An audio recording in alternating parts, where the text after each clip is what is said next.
Payuhin ang pinakamalakas na bagyo sa mundo. The Philippines tops a list of countries most susceptible to hazards caused by climate change. Tumakas ang bagyo ngayon. The Philippines is experiencing a climate crisis. It is currently the most tropical cyclone-visited country in the world, averaging to 20 tropical cyclones per year. Sunod-sunod na paghagupit ng bagyo. Maruming lansang at katubigan. Matinding init ng panahon. Pagkakaroon ng sakit. Yan ang ilan sa mga sanhi at bunga ng climate change na maaari pang lumala sa pagtagal ng panahon. Ngunit bago tayo dumako sa malalim na usapan tungkol sa climate change, ano nga ba ito? Sa simpleng kahulugan, ang climate change ay ang abnormal na pagbabago sa lagay ng panahon at temperatura sa ating kapaligiran sa matagal na panahon. Ito ay dulot ng patuloy na pagtaas ng greenhouse gases sa kapaligiran at ang ilang gawain ng tao. Dahil sa pagbabagong ito, nakararanas tayo ng matinding init o matinding pag-ulan. Isama na rin natin ang kawalan ng seguridad sa pagkain at tubig at ang patuloy na pagdumi ng ating hangin. Maraming sanhi kung bakit nangyayari ito. Ang mga sanhing ito ay nahahati sa dalawa, ang human cause at natural cause. Kabilang sa natural cause ay ang pagsabog ng bulkan, tectonic shift, solar radiation, at kahit kaunting pagbabago sa orbit natin. Samantala, ilan naman sa halimbawa ng human cause ay ang pagsusunog ng fossil fuel, pagpuputol ng mga puno, pagsira ng mga taniman upang palitan ng mga kabahayan at pabrika, at kahit sa simpleng pagtapon ng basura natin kung saan-saan. Upang mas maintindihan natin ito, tingnan natin ang sitwasyon ng kapaligiran sa isang syudad sa Quezon, ang lungsod ng Lucena.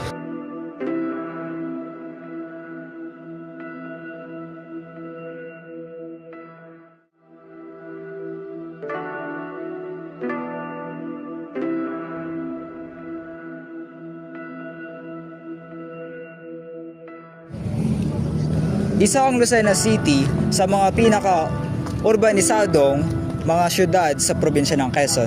Kilala rin ang Lucena bilang isang syudad na nagbibigay ng maraming oportunidad sa mga tao upang makapagtrabaho at makapagtayo at makapaglago ng negosyo.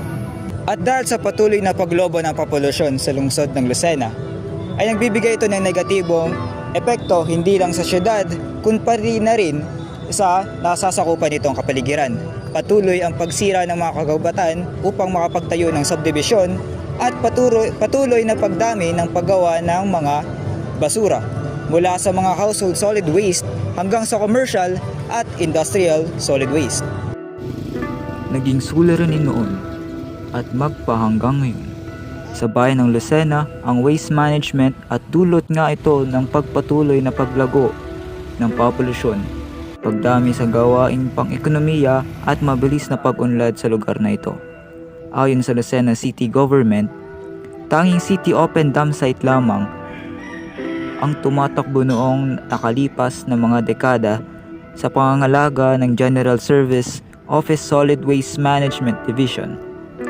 Ngunit nitong 2017 lamang ay ginawa ng sanitary landfill ang lugar na ito bilang pagsunod sa Republic Act 9003. Ang desisyon na ito ay bunga ng pagkakaroon ng hindi maayos na paghihiwalay ng household, commercial at industrial wastes.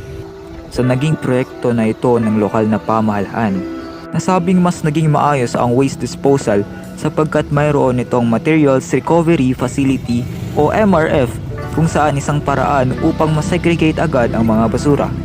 Gayunpaman, hindi pa rin natin masasabi ang mga pangyayari sapagkat kinakailangan pa rin ito ng pang-individual na aksyon gaya ng disiplina.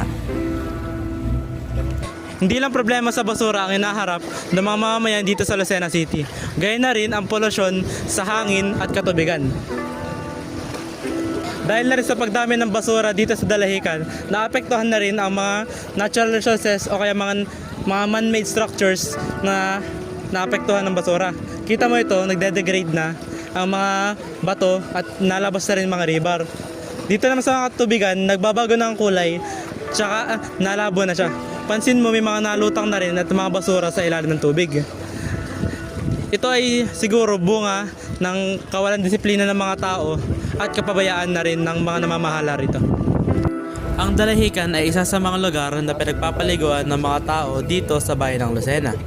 Ngunit sa paglipas ng panahon ay tila ba nakakabahala ang pagligo sa lugar na ito dahil sa maaaring maidulot nito sa ating kalusugan. Bukod dito ay nadadamay din ang seguridad ng ating pagkain at tubig sapagkat ang ilan dito ay nangingisda.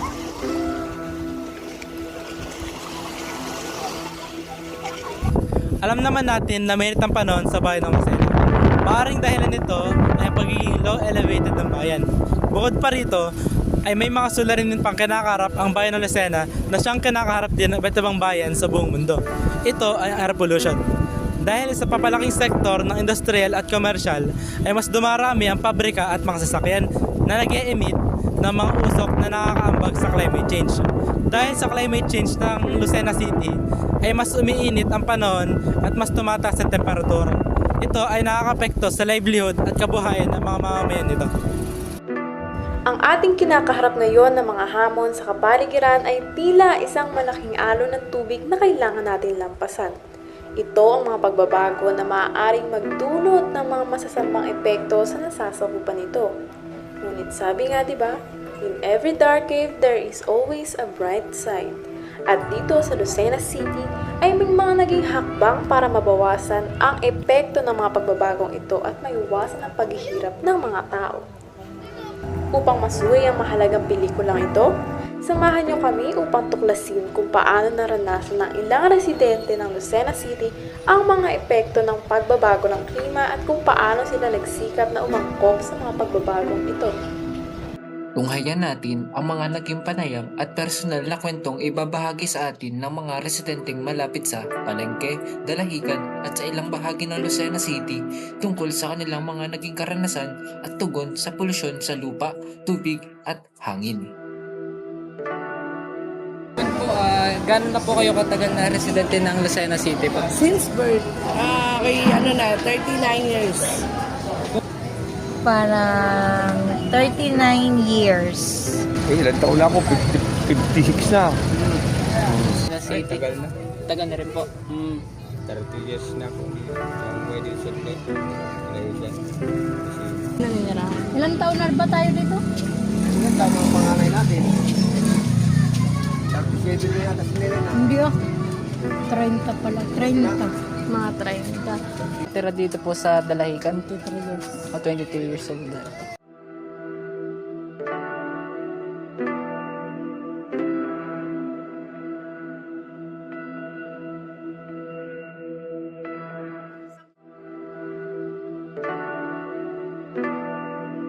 Kung pag-uusapan po natin is yung land pollution o pollution po sa lupa, gaya ng basura, ano pong masasabi niyo dito? Lumala po ba ito? Medyo nabawasan naman ngayon. Hindi katulad. Base nga po sa nakikita ko ng nabawasan nga po. Nabawasan. Hindi katulad talaga nung kabataan namin na sa kahit saan ka lumin, puro basura. Mas marami ngayong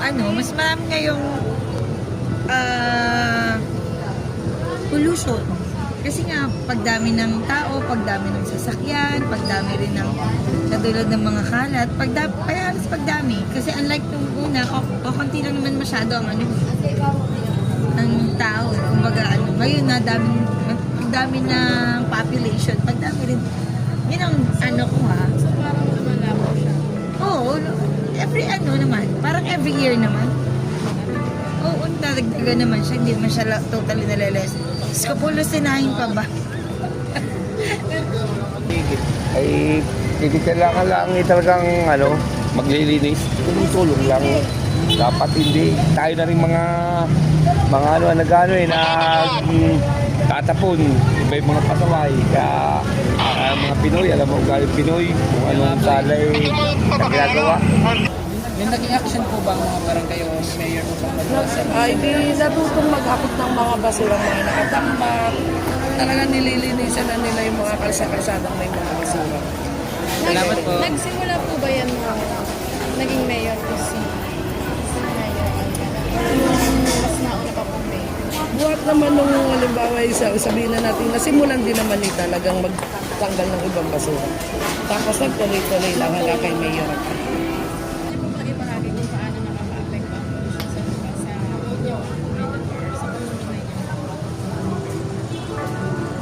Pag personal, hindi naman siya totally sa akin nakaka-apekto. Siguro pang kalahatan, pero pag personal, hindi naman. Kasi nga, katulad ko, mat ko, linis ko. Diba? So, hindi masyado siyang affect. Unless na lang, ang dumi ng kapitbahay lilipad sa dumi ko. Siguro ganun. Pero hindi naman totally ganun nangyayari. Kahit sa amin, hindi rin naman ganun. Kasi may ano kami, natapat ko, linis ko. Pwede niyo po bang ibahagi kung paano nakaka-apekto ang polusyon ng tubig sa inyo pong pamumuhay sa araw-araw at sa inyo pong komunidad? Hindi mo nakaka-apekto sa hanap buhay namin yan. Nakaka-apekto lang sa buhay namin. Malaki, may bagyo. Nakakabot sa talaga sa namin yan. Ang tubig. Yun naman. Ano na epektuhan dyan sa tubig. May mga pagkain dagat po ba kayong nakukuha rito sa Dalahican na kinukuha po ng mga mangingisda? Katulad niyo po. Isda, nakukuha namin dito. Yung binibenta namin sa pier. Yung pinamumuhay namin dito sa dagat. Ano pong isda po kaya mangyayari? Sari-sari. Kaya po ng mga bisugo, ganun po. Oo, sari-sari lahat. Lahat nga isda, laman ng dagat. Nakukuha namin. Base po kasi sa nakita namin dito sa tubig po dito, may mga nakakalat na basura. Ano pong masasabi niyo po dito sa nakakalat na basura? Para po sa pamumuhay niyo po. Apektado yung isda. Gayong ano po ng isda? Gaya nung mga dito, yung, ano ba yun nila? Yung basura o apektado. Kung nakakapekto ba yung basura. Di napapakinabangan niyo pa po yung mga isda o hindi na? Yung iba, naanuhan dito pag may namimiwas. Pag po halimbawa umuulan, bumabagyo, kumusta naman po yung tubig dito? Na laki. Yung dagat na aabot dito sa tulay. Di yung iba pa pong basura sa malayo pa po na din po dito? Doon na sa mga pagkahuyan doon sa likod. Kaya po parang mas dumadami pa po, parang mas lumalala po pagka. Ay ano pong masasabi niyo po sa action po ng ating gobyerno o ng ating barangay sa ating lugar? Dapat anuhin yung mga basura. Yung ipunin tapos ito. Wala po ba silang pinapatupad na kung ano? Mayroon. Gaya po ng ano? Meron naman sila yung gaya nung, di ba sa tupad, mayroon. Opo. Ganun. Mga ilang beses po sa isang linggo nagkakaroon ng... Hindi ko dahil na ako sa tupad. Bali, 10 araw kami nagwawalis. Straight po yun? 10 araw. Ay sa inyo po, para sa sariling action niyo po, ano pong nagagawa niyo po? Hindi, iniipon namin yung basura. Tapos kayo na Kasi lalabas namin doon sa para hakutin. May dumadaan po ditong collector ng basura? Mayroon.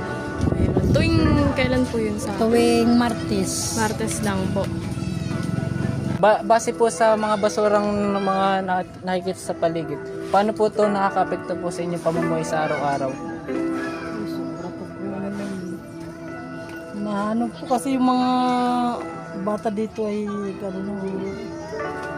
kailangan pag mga bata, kailangan wala ng basura. Hindi naman nagkaroon ng basura ng mga kapital, din lang naman sa labas. Ibig sabihin po, di naman po nagagaling po sa inyo. Po. Hindi, baka doon sa ano. Sa dagat, sa ilog. May ilog kasi dito sa likod. Ano pong mga action o pagbabago pong yung ginawa para mabawasan po ang pagkalat ng pagdami po ng basura dito po sa lugar niyo? Baninalaga namin sa sako. Mm. Ninadala namin sa labas. May minsan na puntang ko. May mga action din po ba dito ang gobyerno po sa ano? Wala. Mas pang mga may kandidato nangangako. Linisin ang basura. Wala naman. Pangako lang. Ligo kayo sa tubig dito? Minsan lang. Minsan. Pero sa pagkabata, minsan. Nung bata pa kami, araw-araw gano'n. Pero ngayon kung na gano'n na kami, hindi na po masyado. So, anong masasabi niyo sa mga nakakalat na basura sa paligid? Madumi po. Paano siya nakakapekto sa inyo? Magkakasakit po. Nagkakasakit kayo? Tulad na? Nasakit po ang cold pag nas maligo ng dagat, tsaka po nilalagnat. Nasakit ang Ulo po at nilalagnat. ano yung nakakalat na kayo ng tubig na po? Opo, pag nalulunod. Malalim ba to? Opo, nalala po yan hanggang dito. Eh di normal lang sa inyo na lumusong dito pag ano, mga naglalaro sila eh. Kita namin na dito sila nagtataguan sa ilalim ng ibang bahay. Normal lang sa kanila yun. Opo. Yung paglusong. Sanay na po yun. Sanay. Yung mga pagkain tubig dito na nakakain nyo. Ano po? Yung mga pagkain tulad ng mga isda. Ay, yung dito po hindi. Sa laot po. Sa laot. Pero dito Yung mga bata po, nag-iiyaw sila, namahuli sila dyan. Tapos kinakain din. Kinakain.